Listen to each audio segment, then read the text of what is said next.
Episode 153, Cheering for the Home Team.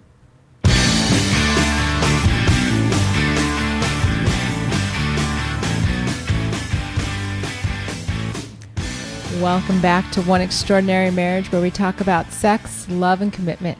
You're here with Elisa DiLorenzo. And Tony DiLorenzo. And happy new week, everyone. It's just, as you listen to these podcasts, typically, you start listening to them on Tuesday. We hear from people all throughout the week. Sometimes you just need to focus on the positives. Yeah. And no matter where you are when this podcast comes on, it's our hope that you take the next half hour or so and just think about what's working. And if things aren't working in your marriage, now's the time today to change that. Mm-hmm. So often, we hear from folks, or I'll be having conversations where people say, I just don't know what to do. I'm lost. And it's all this kind of woe is me type of talk. And, and that, trust me, when we get like that in our own marriage, where it's just like, rah. But the reality is that you have the ability every day when things are not going well in your marriage to make decisions that will change things. Yep. And for an example, I'm going to bring something up that happened in our marriage here over the last 3-4 days. And It has all to do with communication. And it started on Friday when it was Lisa's day, last day, for initiating on the intimacy lifestyle. And this has happened a couple of times before where it's getting towards the end of the week. She hasn't initiated on her days, and we end up on Friday, her last day, and she doesn't do anything. And what I have done in the past is said, hey, Lisa, if something comes up and it's just not going to happen, let me know. Let me know on Friday. We can change it up and we'll go for it on our bonus day, which would be Saturday, or our off day, which would be Saturday. Well, this week, the same thing ended up happening, is that we went to bed and no initiating going on from Elisa's point of view. Do you want to expand on that? Why or anything of that nature? No, I'm just sitting here giggling because I'm waiting for you to tell the Saturday morning part of the story. Right. But no reasons why you didn't feel like initiating, or I just long week, and it's all going to sound like excuses. So, there's nothing that I can offer here that doesn't not just sound like an excuse. Okay. So Saturday comes along, and you know what? I'm a little irritated at this point because I've said in the past, hey, Elisa, if something's going to come up, just let me know. Little irritated? Yes, I was a little irritated. Okay. I got more irritated after you responded. So what I ended up doing, I said, hey, Elisa, last night was your last night to initiate, and you didn't. Well, this is where it all comes in, and why don't you step in and tell the audience what you said to me? I said something along the lines of, well, you fell asleep. And here's the big word. She pointed and said, you fell asleep. I didn't point with my finger. No, you didn't point, but you... Oh, I pointed with my words. Yes, you pointed with your words. You directed this at me. It was now my fault that I fell asleep. And the week prior, we wrote an article all about effective communication. And one of the things you do not do is say you, because what ended up happening to me? I got defensive. Wait a minute. Why is it now my problem when she could have easily woken me up by initiating? It was just one of those major I blew it moments all around. And it's one of the things that we've told you guys from the very beginning is that we do not sit behind these microphones or get in front of you at a live event or put things in our book that we have not lived ourselves. And a lot of times, it's always so funny. It typically happens when I'm working on a speech for something that an event like this comes up in our own marriage, because I tell women all the time, I'm like, I don't do these speeches for you ladies. I do these speeches for me, because it's often something that I need to work on again in my marriage. Everything that we share with you, we don't come at you because we've got it all figured out and we do it perfectly. day in and day out, and we never have any problems in our marriage. Right. So that was a honest to goodness miscommunication on our part. And I will have to say, for me, I looked at Elisa when she started pointing the finger and saying it was all about me. And I just said, Elisa, we talk about this all the time. And many of you have heard us talk about this all the time. So you know what's going on. And I just said, hey, you need to take a personal accountability for your actions. You know, I initiate on my days. You need to be able to initiate on your days. And don't put the blame on me when it doesn't happen. And at that moment, I gave her a little kiss. I'm going to let it end. This is the key for all of us who have been rejected like this too, is I dropped it. It was done. I let it out. I let her know about it. I gave her a kiss and I said, hey, let's just move forward from this point on. And I'm not going to hold a grudge. I'm not going to, continue to badger her about it, And it worked out in our favor after that. And that's where the story ends. No, go on. Oh, okay. I was like, wow. All right. So last night was a Sunday night, which is not my nights to initiate. And well, hold on. Hold on. Oh, so my bad. Yes, it doesn't end there. But here's the funny thing. So then on Saturday, I go for a bike. Oh, I went for a bike ride that afternoon. Bike ride in the afternoon. So I'm thinking, hey, you know what? We've talked about it. We flushed it out. Saturday night after church, after the kids go to bed, we'll probably be able to do bonus on Saturday. So I'm there taking a shower, and all of a sudden Lisa comes in. It's like, oh, and by the way, I started my period. So I'm thinking, oh, great. Now she should have initiated. I know it came unexpected. Like 4 days early. I understand that. But here's what's going on in my head is that it's like, we just lost bonus day. No, we just lost bonus day. So we had to talk through that. And then that's what happened on Sundays.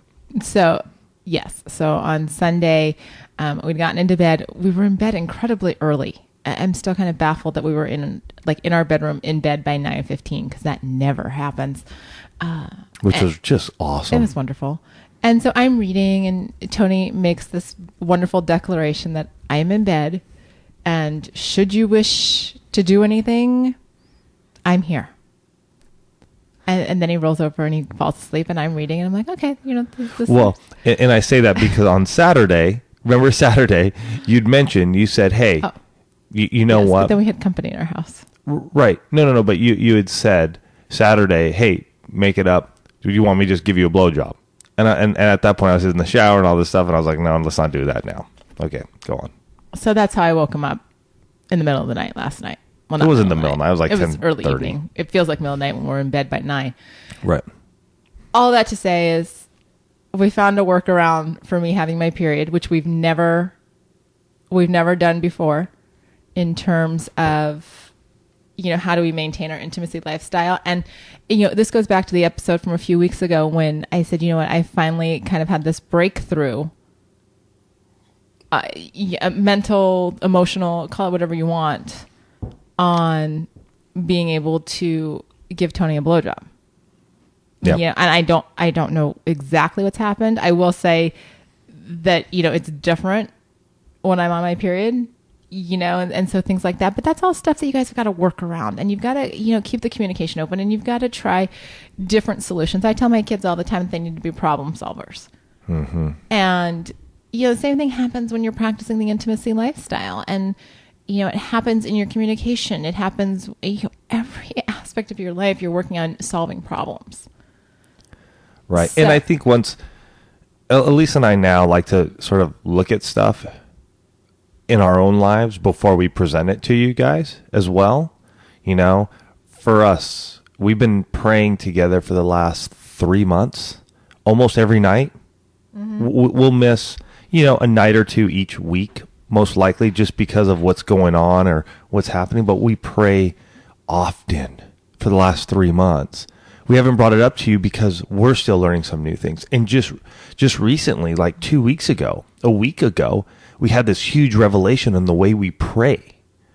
And that has been huge for us. And we'll talk about that more, because we're going to help you guys here in the future when we do a podcast on that, on how we've done it and how it's really sort of that switch has been flipped. And we're still working through that, but we want to talk about it. And the similar with giving a blowjob. I think Elisa's still so like amazed herself that it's hard to go, okay, well, this is exactly why, and this is how I'm able to do it. So very much so. So let's get on to cheering for the home team. Yeah. I wanted to catch you guys up, with what was going on, because sometimes those things that happen in our week parallel what's going on in your own marriages. And especially when we have a miscommunication, it's important for us to let you know that, the DiLorenzos don't always have their junk together. That's right. So we had a conversation with a friend last week and have been mulling over this topic for a while, because what we hear from a lot of you and what we hear in the conversations that we have with our own friends is that a lot of you don't feel like you're getting the number one amount of support from your spouse. You don't feel like your spouse is your biggest cheerleader. And like I said, this came up in a conversation, and we're listening to this person talk, and it was a woman, and she's sharing with us what's going on in her life, and all of these amazing things. However, in the conversation, I think she said probably 2 or 3 times, my husband just doesn't think I can do this new venture. I think it was more than that. And here's a very, very accomplished woman. Here's a woman who has done, all different kinds of things, like so many of you listening to this. And this speaks to husbands and wives. I don't know which side of the cheerleading equation that you're on. Right. What I realized in talking to her was that she is having trouble. There is a physical, emotional barrier there for her going to that next step, for her making that leap, which we on the outside can see that she would be phenomenal at. She's having trouble making that leap because the voice that's playing in her head is the one that says, your husband doesn't think you can do this. Mm-hmm. And it was heartbreaking to sit there and listen to her, because in one breath, she's sharing all of her ideas. I mean, just this like crazy good stuff. I'm sitting there, Tony and I are driving away. I'm like, sign me up. I want to do it. I want to work with her. Sign me up. And then in the next breath, yeah, but I don't know, because my husband he doesn't think I can do it, or doesn't think I'd be good at it, or doesn't think I can make any money at this, or you take any variation of that phrase, mm-hmm. and that's what is planted in her brain, stopping her. And we tell you so often that it's the conversations we have during the week that often impact us and lead us to what's going to be discussed in the show. Because I got to thinking about how we cheer each other on, and how that has impacted our marriage and has taken away those barriers to doing something. Mm-hmm. Your spouse, and I won't even say your spouse should be for you. You should be your spouse's number one cheerleader. Hands down. They should know that if they've got a brand new idea, or they want to go do something they've never done before that terrifies them to pieces, that you are right there going, you know what? We're going to get through this. You can do this. You can change your life. I mean, we put we put the question out on Facebook, and the responses that we got were all over the place. Yeah, the question was, where do you want your spouse to be your biggest cheerleader right now? Mm-hmm. In what area of your life? Yeah, and it's a lot of you are struggling with this. A lot of your marriages are struggling with how to cheer each other on. And I think it's because there's so much negativity in our world, and we're allowing it to come into our marriage. We're allowing it to come in the front door instead of leaving it at the front door. And I want to just share with you, as we're talking through this, I want to take it back to sports and remind everyone exactly who a cheerleader is, because it's important to know where we're coming from in terms of what we're asking you to do and what we're encouraging you to do. A cheerleader is someone who cheers on her team or his team, even if the score is totally lopsided in the opponent's favor. You know, you guys have seen those football games or those basketball games that have been complete blowouts. Do the cheerleaders stop cheering? For their team? No. I mean, they might be discouraged, and if, you know, the media networks put the camera on them, they're sad and things like that, but they're still cheering, they're jumping around, they're doing their flips, they're screaming for their team. They never have a negative remark in their cheers unless it's meant for the opposition. They're not yelling at their guys because they missed a basket. They're yelling at the other team to miss the basket or to miss that point after, or, you know, whatever it is. I mean, think of high school games. Think of high school cheers. Mm-hmm. You know, you'd get kicked off the cheer squad if you said something bad about your own team. And yet, it's okay in our marriages for us to be negative or to be disparaging to our spouse.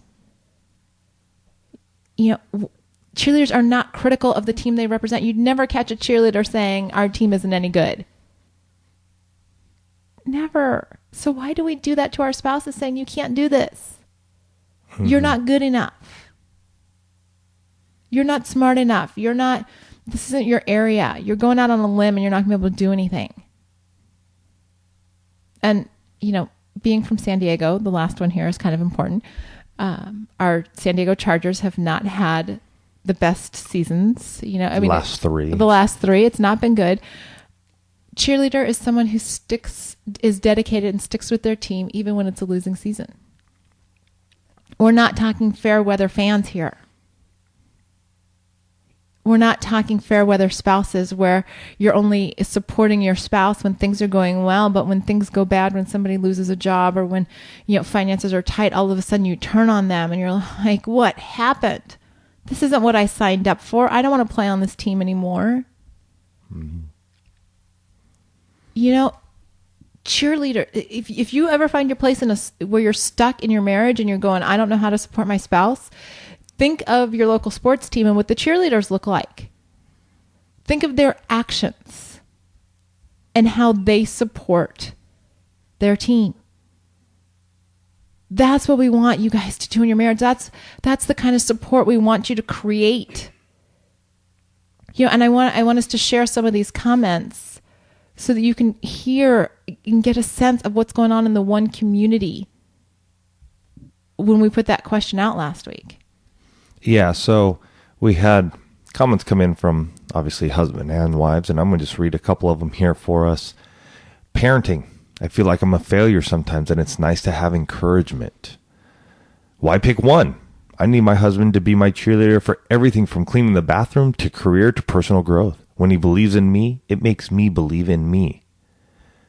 See me at the finish line when I do my marathon. Not once has he been there at the end cheering me on at the finish line. So you can see those are all aspects of life, all different areas, you know, from parenting to housework and personal growth to, you know, recreational activities. There are many ways that we can be out there cheering our spouse on. And reading that one about the marathons, I'm thinking about, I'm not a runner. Never really have been, have no desire to be a runner. But I've done some 5Ks since Troy and I have been together. And I distinctly remember the Malibu Dolphin Run. Yes. It was, probably 12, 13 years ago. We were living in Costa Mesa. It was some time ago, yes. My dad was out. It was the weekend of an earthquake here in Southern California. My dad had been visiting us, and my dad and Tony drove with me to Malibu, and they were standing at the finish line. And not only am I not a runner, I've never been between my brother and I've never been the athlete. And, you know, so my father's never really seen me from an athletic point of view. And, you know, Tony, again, I mean, you guys know Tony's this crazy cyclist, hikes all over the world, all over the United States, you know, Mexico to Canada, does all this kind of, and so I've never pictured myself as an athlete, but to have both my husband and my father at the end of this 5K finish line, was amazing. I mean, you would have thought I'd run the Boston Marathon. Now, for all those of you that run Boston or a marathon, I'm not taking anything away from you. My little 5K just felt like that. Yeah. But it was amazing to have them there. It was amazing. There are times when the house is clean and Tony comes home and says, wow, babe, nice job. I appreciate coming home to a clean house. There are areas of our lives, there are areas of your spouse's life that they just need to hear, you know what? Good job. Mm-hmm. Good job. We all crave words of encouragement and affirmation. It may not even be your love language, because affirmation and encouragement are one of the 5 love languages. That being said, everybody needs to hear it once in a while. And you know what? In the bedroom, it wouldn't hurt either. Nobody brought it up there, but I'm going to tell you, there's nothing greater than being there in your bedroom and cheering on your spouse.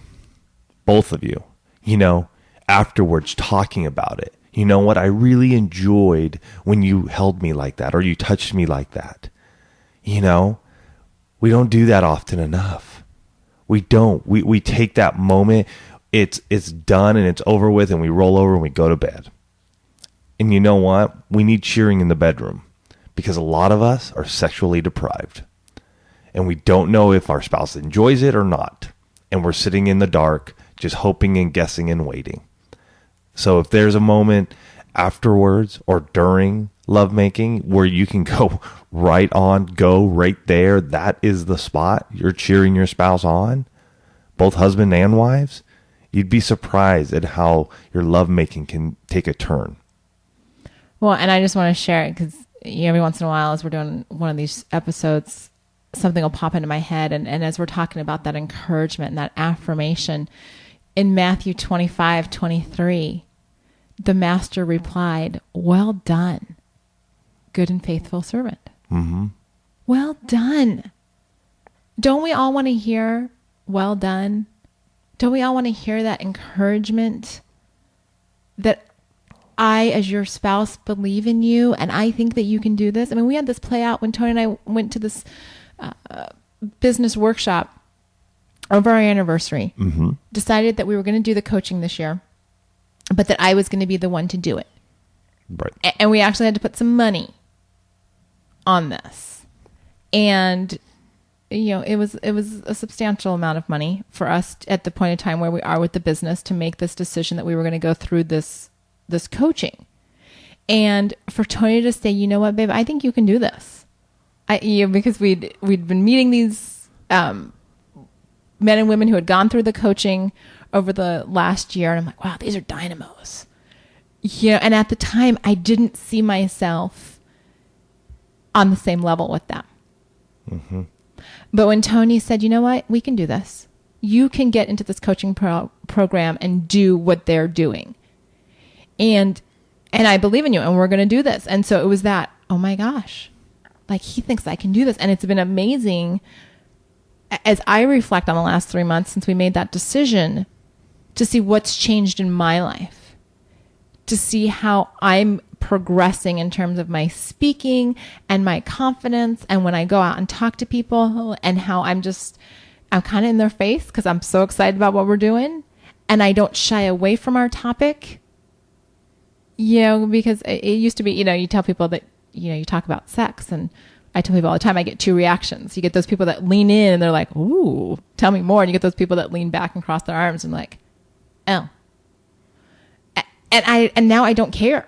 I don't care which reaction you give me because I know that what I'm doing and I know that what Tony and I are doing together is making a difference. But do you know why I know that? Because this man across the microphones from me believes in me and has given me his strength. And that's what happens when you become your spouse's cheerleader.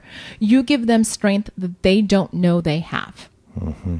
And when they're having a day of questioning themselves, when they're having a day where, every client's canceled and, big project fell through and the boss says something and they walk in the door at night and you're like, wow, there's the best thing that ever happened to me. You can make that all go away. It becomes much less of a priority to dwell on the negative than to focus on the positive when you are their number one cheerleader. It's critical for your marriages. Because if you're the one doing all the criticizing and the nitpicking and the you can't do this and you're not good enough, you might as well just be picture a giant tree in the forest and you're standing there with an axe. And every time you say something, you're just taking one more swing. That tree can only take so many swings before it will fall over. Every word, every action is a swing of that axe into the tree of your marriage. Mm-hmm. Yeah, and eventually it's going to come tumbling down. So how do each of you share this? How are you guys able to be cheerleaders for one another? And Elisa already brought it up, one of them. Words of encouragement and affirmation. Find those times during the week, during your day. When you're on date night, when you're in the bedroom, when you're just hanging out together, find ways to encourage and affirm your spouse. Look for them. And yeah, that means you're going to have to be a little attentive at times. And I know you're tired and I know you've had long days. I understand that. But sometimes it's just the littlest of things. It's just the littlest of things, just enough to go, hey, I love how you have done this. I am so proud of you for doing that. Like one of the listeners said, showing up at the end of the race and encouraging her would be awesome. So that's one thing you can do. Unsolicited acknowledgement of what they do in your life. Don't go. We all dislike it when we have to fish for that positive affirmation. Just do it. There's nothing more, annoying than having to fish for somebody to go, hey, I really like the way you've done your homework this week. Right on. You're trying to get your bachelor's. But we want it unsolicited. We want it to just come instead of us having to fish for it. Being present when something is important to them. When there is a major event that may be happening. Be there for them. There were and are many times, have been many times when Elisa has been there for me, especially when it comes to my athletic endeavors. And that means a ton to me.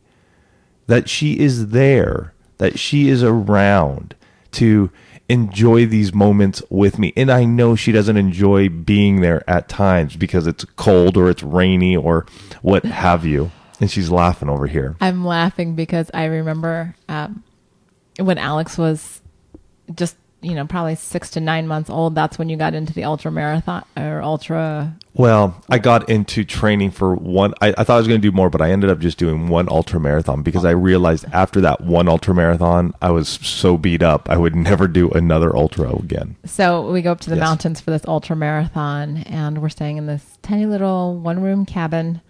And Alex is probably 8, 9 months old. Yeah, he was young. But the ultra marathon takes, I don't remember how long it took you to finish. It was a 50K, so 32 miles, and it took me like 8.5 hours. So Alex and I are just hanging out in this little one-room cabin. But I do remember, and there's a picture of Alex and I, because I've got him in his little baby carrier, standing as Tony's coming into that final stretch. And I laugh because I'm really, okay, Tony's done all the bike races, or not bike races, but all of the double centuries. And we typically don't show up for those because he doesn't do any of them close.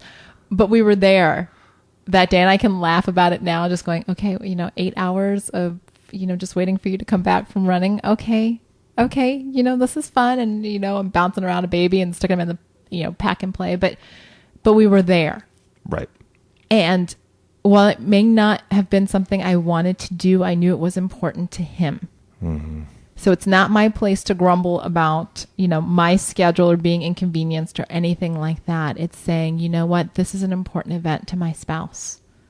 It's important that I'm there at the finish line. I mean, if they're doing a marathon, if they're doing, a bike ride, if they're hiking somewhere. When Tony hiked the PCT, He was gone 138 days. Did I fly up to Canada to greet him when he got off the trail? Yes. Was it important that I was there? Yes, I was there at the beginning and I was there at the end. Yep, and a couple times in between. Yep. And the last one, don't squelch their dreams. Gosh, you know what? There are enough people out there squelching our dreams, trying to put us down, tell us we can't make it. How are you going to do that? What are you going to be able to do? How are you going to provide for your family? You know, we need spouses to encourage us through those tough times. And I know it's tough. Believe me, I know it's tough. But we got to stop squelching each other's dreams, because it just brings us down in ourselves, in our marriages, and we just have no reason to fight anymore. And that's not a place we want to be. Now, when we're looking at those dreams, it's taking steps, understanding what steps it's going to take to reach that dream, and then be there behind them and cheering them on, making sure they're taking those steps to get to there. And yeah, you know what? In the past, they may have failed. They may have failed miserably on whatever they may have chosen to do. Go back to school. Maybe they went back to school for a semester and just couldn't pull it all together at a time in their lives. But that was a time in their life when the kids were 2 and 4 years old. Now the kids are 16 and 18 years old. You know, maybe it was a business venture that went south. They go south. I know. I've been there, you know, but they also go well. So, you know, it could be a myriad of other ideas or dreams that your spouse has. But you got to be behind them, cheering them on. Even though you know in the back of your mind that it didn't go well the first time through or the second time through. Life changes. We grow. We change as humans. We are growing. And what I know now at 39 that I didn't know at 30 makes a huge difference on how I approach certain things in my life and those dreams that I'm going after. So it's the same thing with your spouse. So you got to look at it and understand that the dreams may be similar to what you've heard before, but life has changed. And the other part of that is they don't need you to remind them of all the things that have gone wrong before.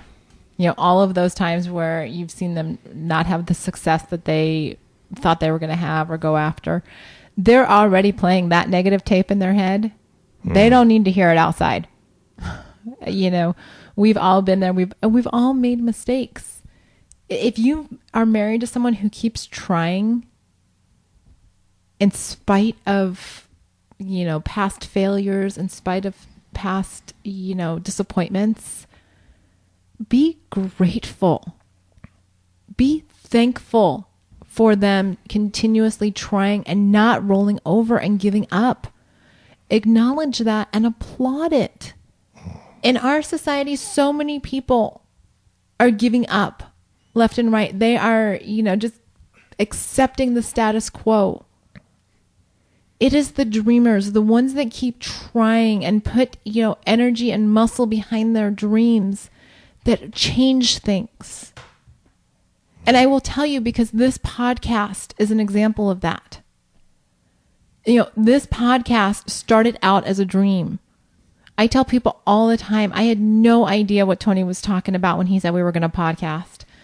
And I share with women that, you know, I was giving them 10 in my mind. I'm like, 10 episodes. This is not going past 10. But he was so passionate about it. And, you know, we've been listening to some of the early episodes and wow, we've grown a lot in the last 3 years. But did I tell it? Well, I probably did actually say the first time he proposed, I probably did tell him no to this. But he just asked again. He's like, well, why not? What have we got to lose? And really, we had nothing to lose. I didn't think we had a lot to gain, but I couldn't come up with enough, you know, that we had to lose that we couldn't try this. And in the last 152 episodes, this is 153. lives around the world have been changed because of this community. So you may not know, I had no idea when we recorded episode 1 that we would have listeners literally dotting the globe all over the place. And I thank you to all of those of you that when you do write into us, you tell us where you're from, so I know. But this was a dream. And I told Tony, fine, you know what? I don't know how this is all going to work, but I'll get behind the mics with you. Now, I would not trade our time behind the microphones for anything. This is time. This is encouragement that we give to each other that you all get to listen to, and we're thrilled that you're out there. But I got to let you know, this is also for us. And this is the growth of a dream and the ability to support one another. And that's how it manifests itself in our marriage. And you've got to figure out what that's going to look like in your marriage. How this week you can look at your spouse on a random day and just say, you know what, you do that really well. Or if they bring up an idea to you, you say, you know what, let's figure out how to make that work. Tell me about your dream. Ask them, be interested. We've got too many people out there that are faking interest in each other. That's why everybody says fine when you ask them how they're doing. Fine. It's happening in many marriages as well. It happens. You've got to be actively present in your marriage. You've got to support and encourage your spouse. They need you. And hey, what a better way? Ask them. If you don't know, if you're at a loss, you're sitting here listening to this going, well, I don't know. Ask them, right? Lines of communication open. Take some time and ask the question. So that way you can get the answer and you know. And yeah, we said, hey, go for the unsolicited. Well, you know what? Starting out, you may have to go and solicit what needs to be said. You need to be taught. You need to learn. It's okay. What is it that I can do in our marriage to encourage you today? That's the question I want you to ask. What is it that I can do to encourage you in our marriage today? And at that point in time, you know what to do. Shut your mouth. Use those ears that God gave you and listen. Write it down. And once she responds or he responds, do it. That's the next one. Make sure you do it. And not for a week, not for a couple of days, but you do it. You put a reminder in your phone. You put a reminder on your calendar. You put a reminder on your bathroom mirror if you need it, so that you are reminded daily, weekly, monthly to encourage and build up your spouse. All right. I want to end today with a quote that I think is just, it's really great. It really encompasses marriage and the love we have for each other, and how through our love that we grow by encouraging and being that cheerleader. Marriage is not about how much love you have in the beginning, but how much love you build through the years. And it is through cheerleading. It is through acknowledging your spouse that love that we have for one another continues to grow and continues to build, because the love we have at the beginning is so emotionally based. It is when we find ways of loving our spouse that will help them grow, and it will help us grow, and it will build us to having a marriage that we never imagined before. So go out there, be your spouse's cheerleader.